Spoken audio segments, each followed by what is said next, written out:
Hi Year 10, here is your next lesson on an inspector calls. So today we're going to analyse how Priestley presents his ideology in the inspector's final speech. So the inspector is about to leave the stage, but he does not leave before laying down this sort of final smackdown to the Burling family, this final speech, and that's what we're going to focus on today. So as always, we're going to look at some vocabulary first. So what do we mean by ideology then? Okay, so what is Priestley's ideology? So think back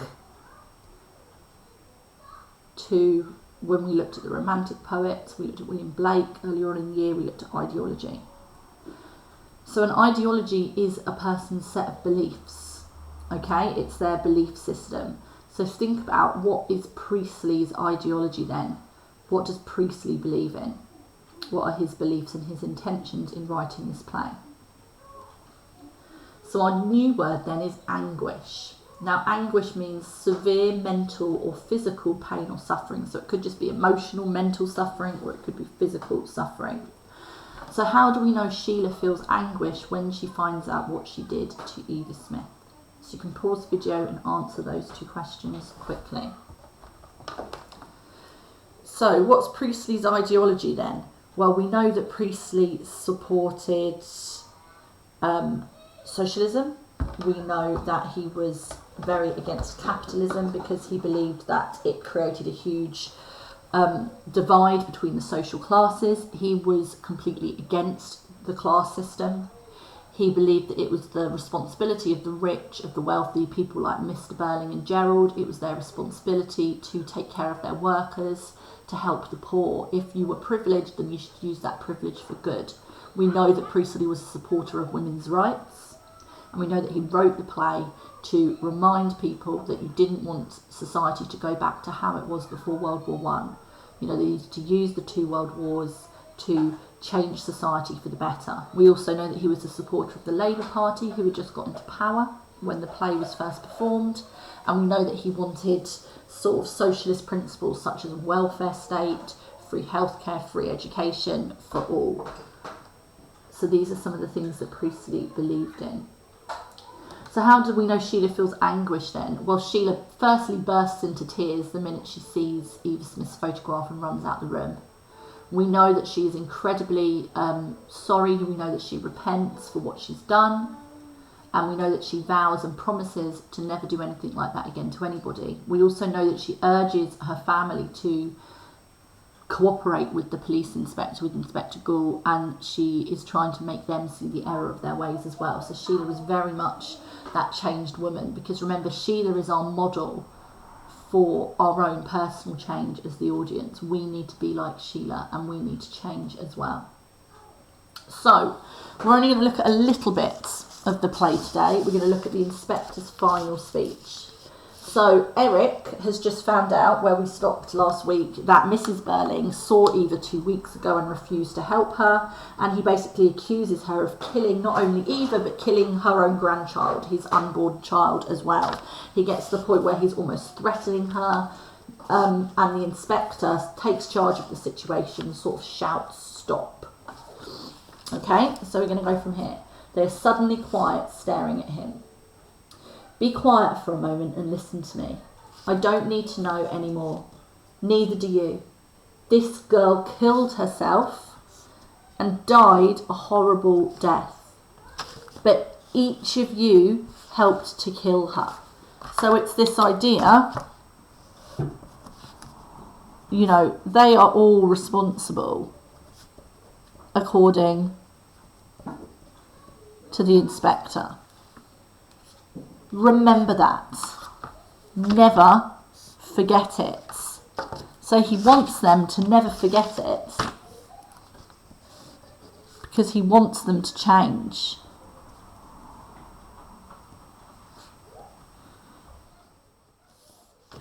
He looks from one to the other of them carefully.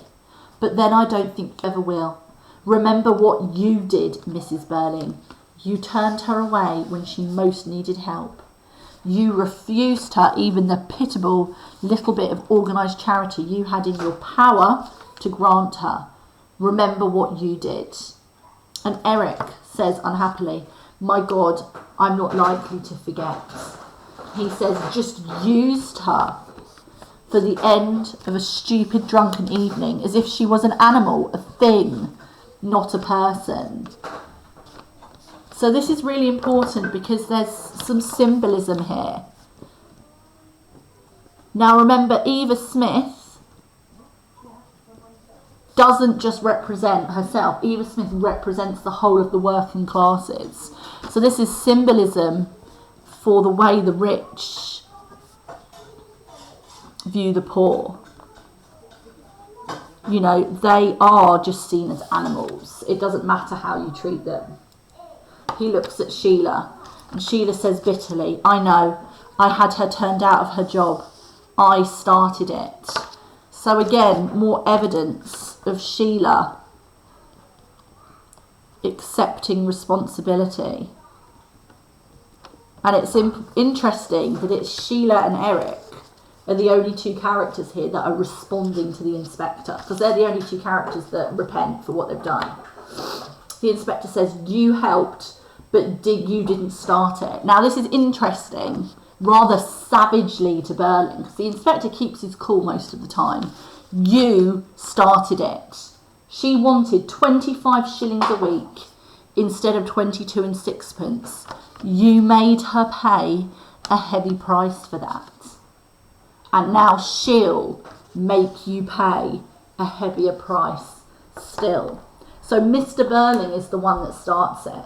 For the consequences, you know, the consequences of Mr. Berling's actions destroyed this girl's life.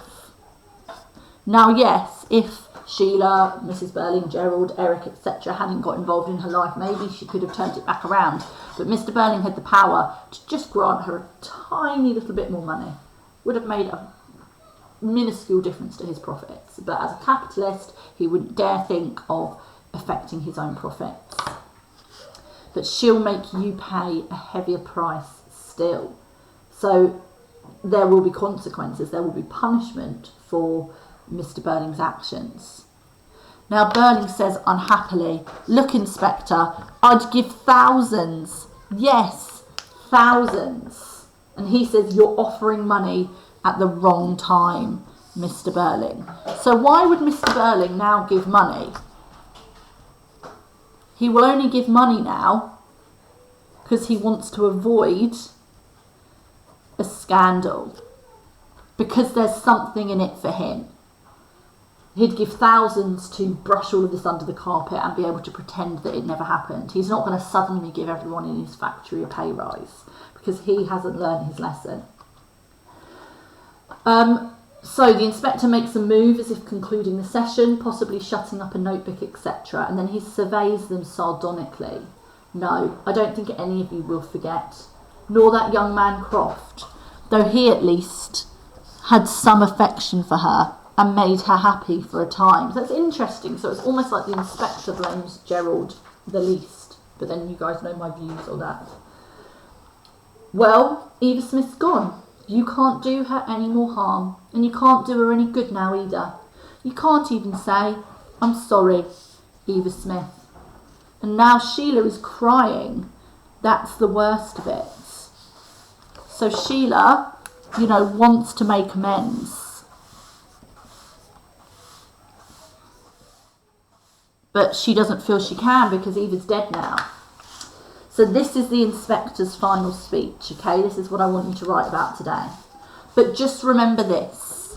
One, Eva Smith is gone, but there are millions and millions of Eva Smiths and John Smiths still left with us, with their lives, hopes, fears, suffering, and chance of happiness, all intertwined with our lives and what we think and say and do. So remember,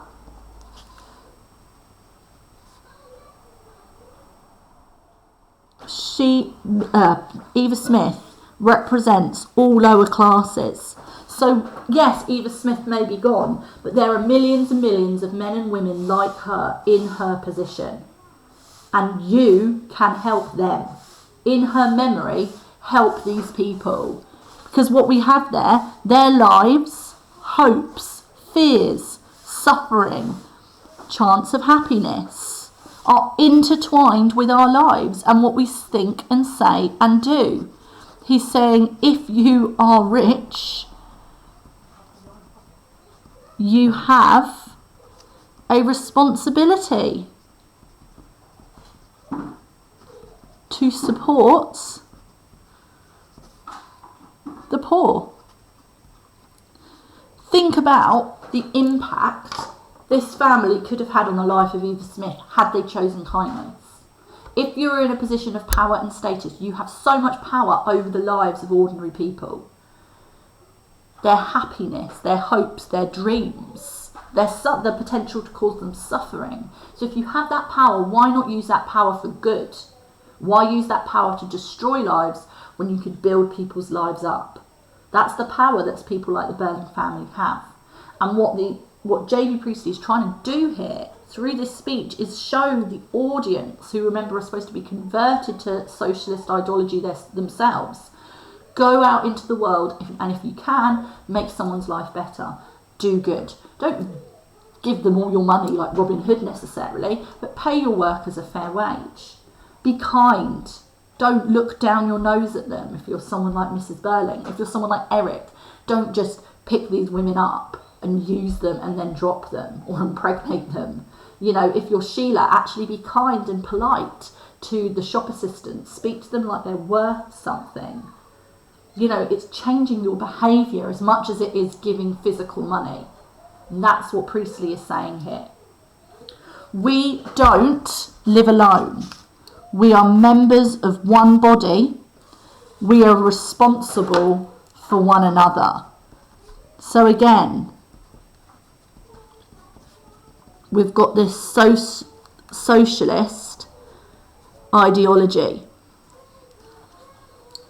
Now, as you guys will know, if I teach you particularly, I like getting on my soapbox about current affairs when we're doing these texts, and it's quite sad that almost anything that happens I can end up relating it back to an Inspector Calls or A Christmas Carol particularly, but that's because these books are still so relevant. So look at, you know, this insane pandemic that we're all stuck inside. You know, we're doing these lessons remotely like this because at the moment, you know, across the world where people are having to protect themselves.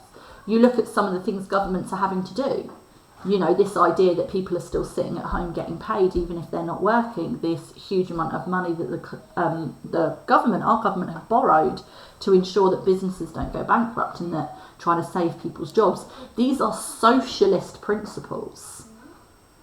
You know, this is socialist ideology. We've already talked before about the NHS, public schools. You know, these are socialist policies, and what's going to be really, really interesting, and if you know the news articles, magazine articles are out there if you're interested in reading them, is people speculating about what will happen eventually when things return to normal.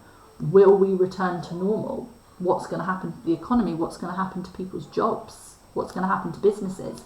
Are we going to be forced to adopt more socialist ideas, more socialist policies, simply to make sure people financially and economically survive this? So it's really interesting times.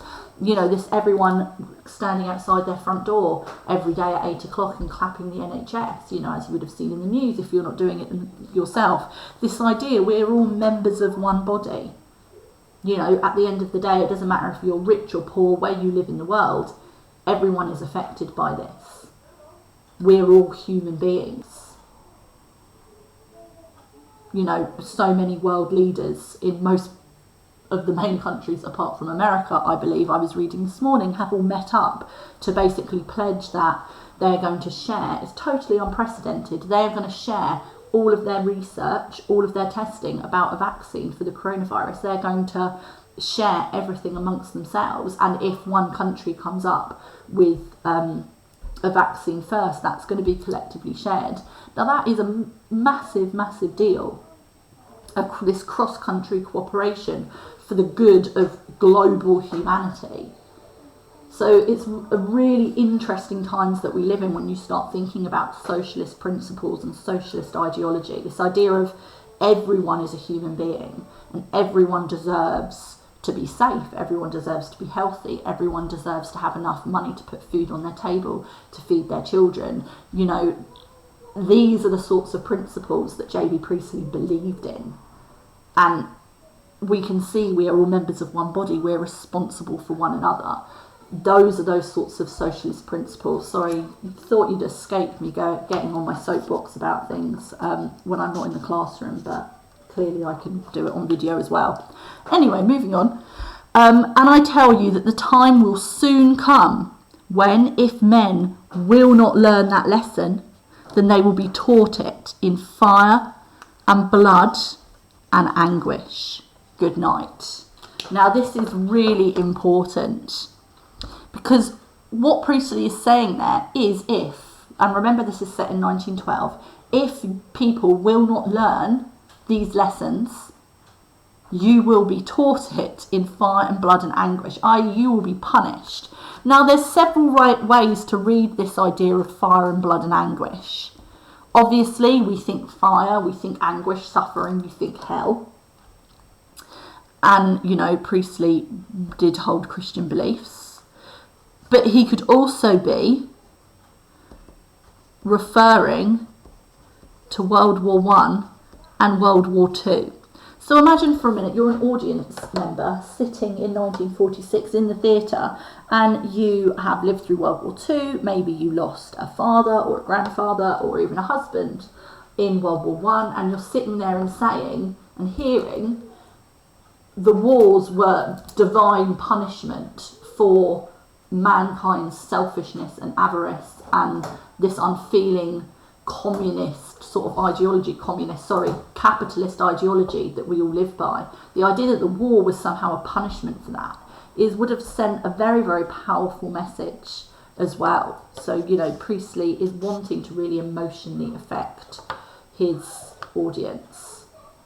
Okay, so we're going to stop there. Now, here's the task that I'd like you to do. It's only a little one.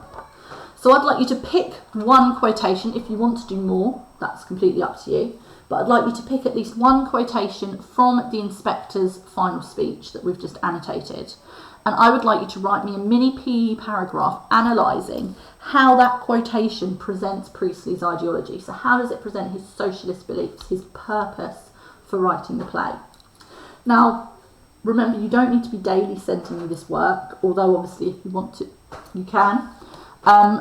It's just your task at the end of the week that you need to be sending to me. And thank you to all of those that have sent the Eric extract practice. I think I've had, bearing in mind I'm filming this on Sunday, I've had about 8 or 9 back. So I'm hoping when we get into next week I would have had a few more. It's really important that at the end of the week you are sending me that work that I've specified, okay? So I can check that you're on track, I can check that you're understanding what we're doing, and I can then give you that feedback, okay? So stop the video now and go away and write your mini PE, link it to Priestley's ideology. Okay, farewell for now.